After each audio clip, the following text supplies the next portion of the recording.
Life insurance. It's one of these things that everyone knows they need, but not many people know quite how much they need. And in my industry, a lot of figures get thrown around. 10 times your income, 20 times your income. For me, that's nonsense. Who am I to put a price on your life? And who am I to tell you how much cover and protection that your family needs? It should be tailored to you. It should be tailored to each individual. And it's not as difficult to work out as a lot of people think. So that's what we're going to do today. First question you can ask yourself is, have you got any debts? And would you want them paid off in the event of your death? Or would you want your wife or your husband or boyfriend, girlfriend, kids to be stuck with it?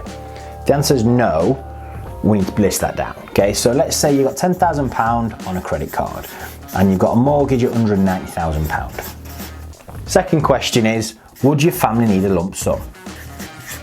So let's talk stories. Let's say that you live in Dubai with your wife and 2 kids. And that property that you own, you've had it for the past 10 years. It was a little 2-bedroom flat, which is nowhere near big enough for your wife and kids. And your wife says to you, if you died, I would want to go back home to close to where my mum and dad are, which is realistically what would happen in most times. And let's say your wife's from Kent. And so a family home in Kent, I'm a northerner, let's say £500,000. Drop us a comment below if I'm miles off that, by the way. So 500 grand for a house, you've then got associated fees with that. So you've got stamp duty, you've got solicitor's fees, you've got surveyor's fees. Let's say another £20,000. But she also needs furniture, so she needs to furnish this house, beds, sofas, white goods. So that's another £30,000. And on top of that, she wants a car. So she's going to need a car to get the kids to and from school and run to the after school clubs. So that's another £20,000 for a family car. Okay, great. So she's debt free, living in a lovely new house with a lovely new car, but they do need to eat. So how much income would your family need?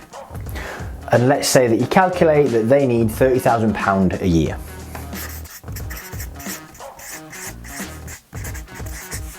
We work off the rule of 25.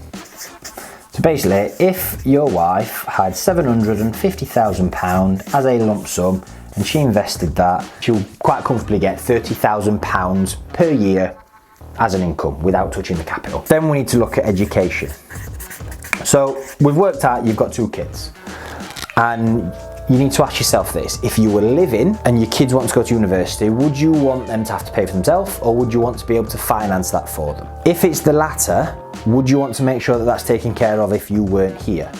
Or would you want your wife to pay for that out of the income that she gets? Let's say you want to pay for it, and let's say that you calculate that you need £100,000 per child for university, but they're not going today because they're not 18. Let's say that they're 3-month-old twins, and we factor in that the £100,000 cost today for a 4-year course, which should cover rent, living costs and course fees, over the next 18 years will double once you take inflation into account. So you need 2 lots for £200,000 for the children's university. Here's where we test my maths.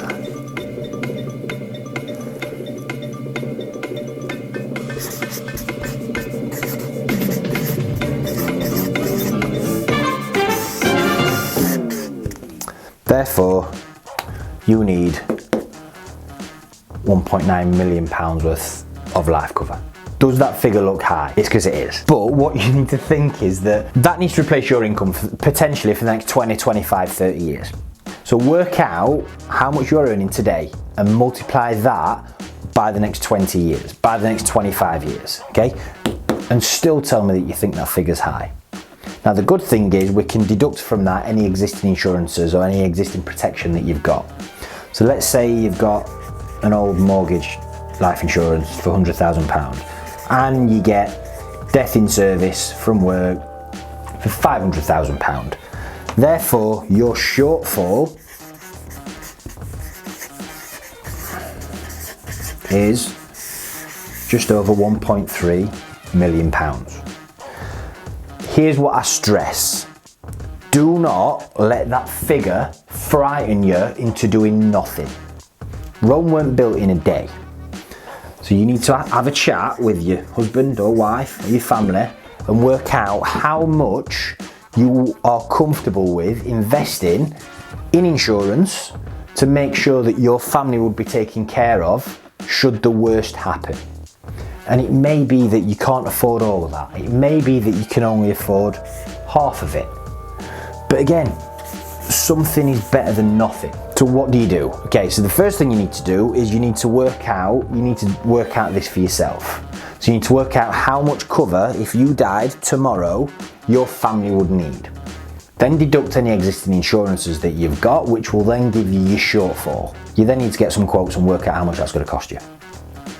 Either do it yourself online or reach out to someone that can help you. Make sense? Makes sense.